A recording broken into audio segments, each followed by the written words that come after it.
Probably the biggest misunderstanding I had about love before experiencing divine love was that love occurred only under certain conditions. And one of the conditions being that there are at least two involved in love, whether two people, a person and an object, a person and a pet, and that love is a kind of exchange or emotion between two. That's probably the main condition that got challenged around love. What I discovered to actually be the truth of love is that it doesn't require two.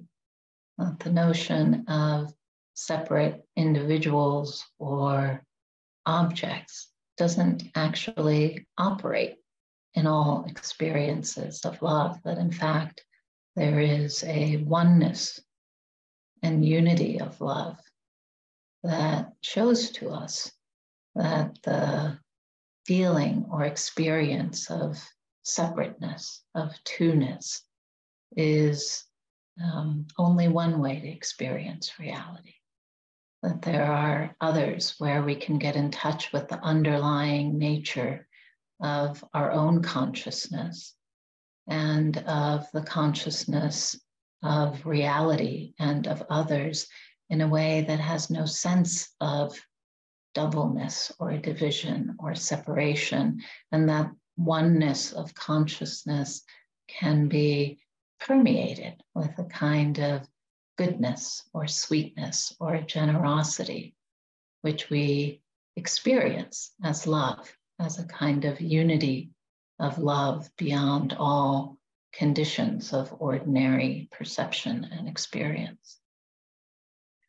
There was a misunderstanding that most people have, which is love is something you experience towards somebody or something, and that it is always something individual and personal, and it's always directed toward a particular.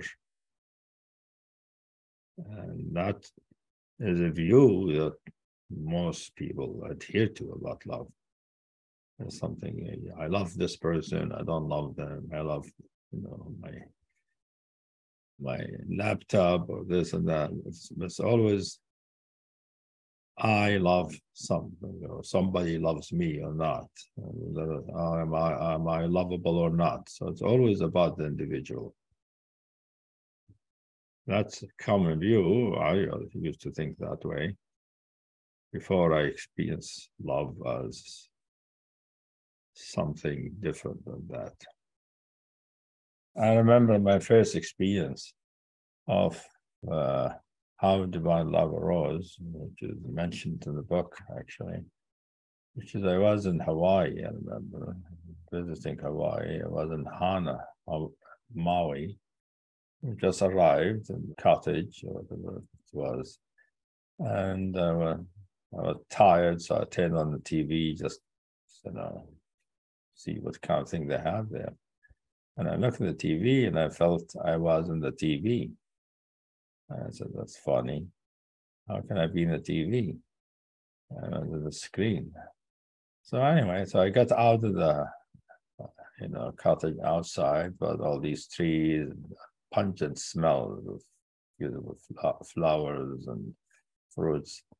And look at the trees, and the trees were effulgent with some kind of a substance, golden white substance, and that I could feel, and it felt like some kind of love that was almost coming from the tree. And then I looked around, and it was in all the trees, and after a while I realized, no, it's everywhere.